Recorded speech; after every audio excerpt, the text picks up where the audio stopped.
Selamat pagi murid-murid. Bersama dengan saya pada pagi ini Cikgu Izwan. Jadi topik kita hari ini ialah berkaitan dengan pembangunan kod arahan. Okey, terdapat pelbagai aplikasi yang kamu boleh guna untuk membangunkan kod arahan. Okey, salah satu dia yang paling mudah ialah Scratch lah. Ini adalah aplikasi Scratch yang kamu tengok pada paparan skrin. Okey, untuk aplikasi Scratch ni kita telah pun belajar sebelum ni ialah algoritma, pseudocode dan juga carta alih, di mana untuk aplikasi ni kita akan aplikasikan pengetahuan yang kita telah belajar untuk membina kod arahan.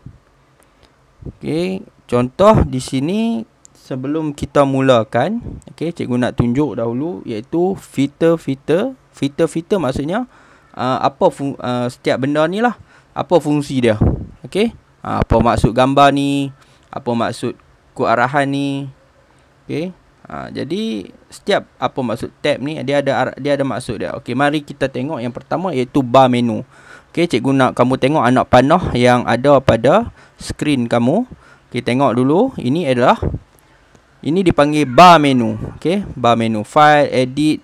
Tutorial ni ialah bar menu. Untuk bar menu ni biasanya dia ada 4 lah, tapi ini yang versi baru ni dia letak 2 saja. Tujuan dia digunakan untuk pelbagai operasi seperti membuka dan menyimpan file lah. Contoh, kamu nak buka file baru, kamu tekan new, ataupun kalau kamu nak simpan kamu punya hasil kerja, kamu tekan save lah. Ataupun kamu nak sambung semula hasil kerja yang kamu buat. Contoh, kamu dah buat, lepas tu kamu nak berehat, kemudian kamu save kan. Selepas itu keesokan hari, jika kamu nak sambung semula kerja kamu, kamu boleh load from your computer. Kamu boleh ambil file tu balik. Jadi ini adalah fungsi untuk bar menu, di mana tujuan dia ialah untuk membuka dan menyimpan file. Ni edit dan sebagainya. Seterusnya ialah sprite. Apa itu sprite? Ni sprite kucing ni yang cikgu tengah gerakkan. Ini adalah sprite. Sprite ni ialah nama untuk animasi kucing ni. Sprite merupakan imej grafik yang diguna sebagai objek dan melakukan arahan yang diatur cara. Ia juga dikenali sebagai papery. Jadi sprite ni dia akan melakukan apa yang kita kata. Contoh, sprite berjalan, dia akan ikutlah. Kamu akan tengok apa yang sprite ini akan lakukan. Contoh, kita cakap sprite keluarkan bunyi, dia akan keluarkan bunyi. Jadi kamu tahu ini adalah sprite. Seterusnya play and stop. Ini ikon 2 ni, bendera ni. Tengok anak panah. Bendera berwarna hijau ni ada maksud go. Bermaksud apabila ikon bendera diklik, ia akan memulakan pergerakan objek yang dirancang. Jadi bila kamu letak arahan, contohnya sprite berjalan, jadi dia takkan jalan selagi kamu tak tekan ini. Jadi bila tekan butang arahan ini, kamu tekan run ni, jadi sprite itu akan ikut arahan lah. Kalau kata dia suruh berjalan, jalan. Kalau kata dia suruh melompat, dia jalan, lompat. Lompat ikut arahan yang kamu letak. Manakala kalau kamu tengok butang bagi ikon oktagon merah ini pula, kalau diklik ia untuk memberhentikan pergerakan objek. Jadi yang ni tujuan dia untuk stop lah, berhenti. Jadi bendera untuk jalan, oktagon merah ini untuk hentikan pergerakan objek tersebut. Seterusnya Suzo tools. Mana bahagian ni? Sini. Kalau kamu tengok dalam buku teks, Suzo tools tu dia lebih banyak lah. Dia tujuannya mengandungi beberapa pilihan untuk menduplikasi, menghapus, membesar, mengecil sprite serta memberikan bantuan kepada pengguna. Contohlah macam cikgu tekan ni, kamu boleh nampak sprite ni besar lah. Jadi kamu boleh tengok paparan pada stage ni, kamu boleh fokus dia. Ataupun kamu boleh tengok juga, kamu boleh ubah. Kamu nak skrip, bahagian skrip ni lebih besar, ataupun kamu nak bagi balance sama. Dia boleh tukar paparan dekat sini. Okey. So di bahagian Suso Tools. Okey, seterusnya ialah tab. Tab, mana tab? Ni tab. Atas ni ada code, kostum, kalau kita tekan dia akan bertukar, dan juga sound untuk kita masukkan bunyi, suara dan sebagainya lah. Okey, kostum ni kalau kita nak tukar, contoh gambar lain lah. Contoh daripada gambar ni dia tukar kaki mak, dia macam berlari lah. Dan kod ialah tempat untuk kita pilih kod bahagian mana. Dia akan ikut tab. Kalau kita pilih bahagian tab kod, maksudnya dia akan muncul kod saja di bahagian ni. Kalau kita untuk bahagian kostum, maksudnya kita boleh ubah sesuai sprite kita, sama ada kita nak delete ke, nak copy, ataupun nak buat sebarang perubahan. Dan juga untuk sound, untuk kita masukkan bunyi. Okey, contoh kita main ni, tengok ada bunyi tak?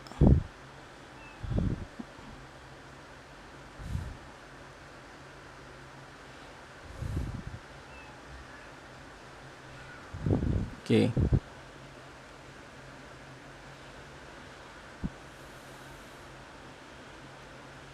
Okey, mari seterusnya kita tengok block palette. Okey, block palette. Okey, di sini ialah block palette. Dia ada motion, look, sound, event, control, sensing, operator, variable dan my block. Okey. Okey. Apa tujuan tab, apa tujuan block palette ni? Block palette ni dia ada 10 menu yang boleh digunakan untuk memberi arahan kepada objek yang dipilih untuk menjalankan tugas yang dikehendaki. Sebenarnya dia untuk memudahkan kamu lah. Contoh, kamu tak payahlah scroll kat sini nak dapatkan, nak pergi ke sound, nak cari sound, jadi susah arahan tu. Jadi kamu cuma pilih kat kawasan ni. Contoh, kamu nak bergerak, motion, pergerakan. Jadi kamu tekan dekat warna biru, bermaksud semua tab yang semua blok yang berwarna biru ni ialah untuk pergerakan, motion. Maksudnya kamu nak gerakkan ni, kamu tekan dekat motion. Okey, looks. Look sama ada kita nak masukkan dia punya dialog dan sebagainya lah, nak ubah size, nak letak grafik, efek dan sebagainya. Looks. Okey, sound untuk kita masukkan bunyi, yang warna merah jambu. Jadi yang warna merah jambu ni semua dia untuk sound saja. Okey, event, apa yang kita akan berlaku, peristiwa yang berlaku. Contoh kalau kita tekan, when kita klik ni, okey, when kita klik ni, maksudnya benda ni akan berfungsi. When klik bendera, when klik bendera, apa yang akan berlaku. Jadi ini untuk setiap peristiwa lah. Okey.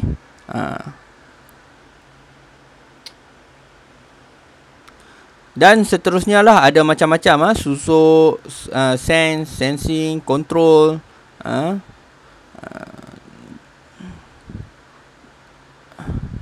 Dia ada macam-macam. Okey, dekat sini operator, dia ada sedikit macam untuk operasi matematik pun ada.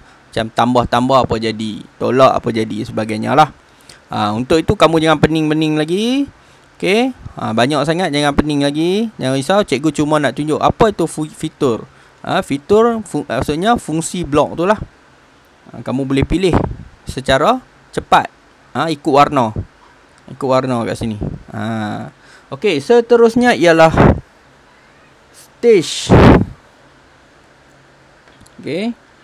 Stage sini adalah stage. Ni yang sprite duduk ni, kawasan ni ialah stage, di mana ia berfungsi sebagai pentas untuk sprite bergerak dan berinteraksi. Jadi sprite dia tak akan bergerak ke sini. Dia bergerak dalam stage ni je. Dia tak akan bergerak ke bawah, ke atas. Kalau dia bergerak sini, dia hilang. Nampak? Dia akan bergerak ke sini saja. Kalau lepas sini, nampak? Dia patah balik. Dia tak boleh lebih daripada stage. Stage ni macam pentas lah. Okey. Okey. Seterusnya ialah sprite list. Okey, sprite list kat sini. Okey, sprite list kat sini. Untuk sprite list ni, dia memaparkan sprite yang digunakan dalam objek. Dia memaparkan animasi apa yang kamu nak guna dalam objek. Sebenarnya ada banyak animasi kat sini. Kamu boleh pilih. Contoh nak pilih apa? Manusia, animal pun boleh, haiwan pun boleh. Okey, contoh kita nak pilih people. Okey, AB. Jadi AB ada kat sini, nampak? Jadi kita boleh pilih apa yang kita nak.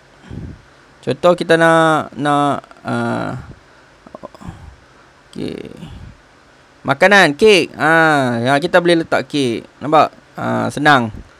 Jadi kat sini ialah tempat untuk kita memaparkan animasi apa yang kita guna dalam kita punya stage dan projek kita.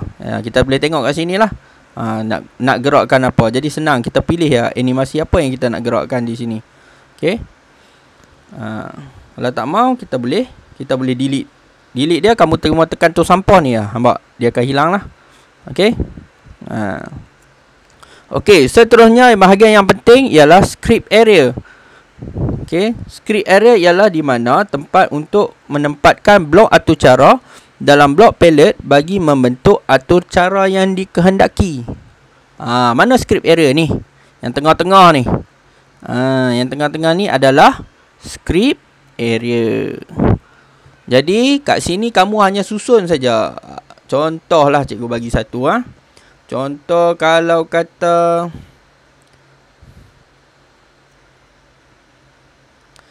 okey, cikgu masukkan. Nampak? Cikgu cuma perlu drag saja.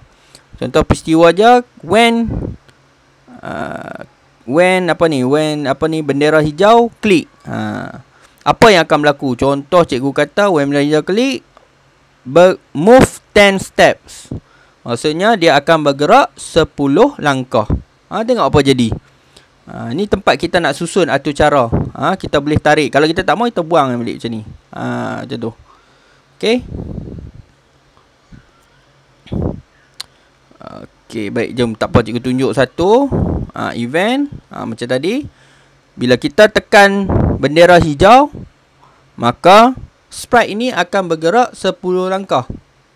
Kita kena masukkan arahan ini. Barulah animasi kita ni akan ikut arahan yang kita berikan. Kalau kita tak masukkan, maka dia akan statik lah. Dia akan duduk macam tu saja. Okey, cuba tengok macam mana kita nak. When click. Okey, kita klik butang start ni, nampak? Nampak? Dia berjalan. Sampai 10 langkah. Okey. Okey. Seterusnya lah. Lepas tu dia akan berhenti lah. Okey. Kita stop.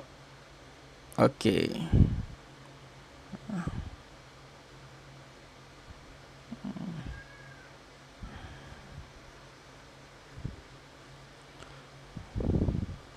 Jadi kita tengok betul tak?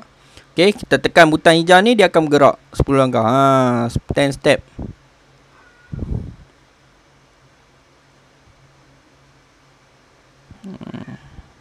Dah, dia bergerak. Okey. So, itu sahaja. Jadi, itu sahaja untuk penerangan berkaitan dengan fitur-fitur di dalam Scratch. Untuk maklumat lebih lanjut, kamu boleh rujuk dalam buku teks kamu. Kamu boleh tengok dengan lebih jelas. Dan cikgu ada bagi video tambahan untuk kamu buat rujukan lah. Okey, itu saja untuk pagi ini. Sekian, terima kasih.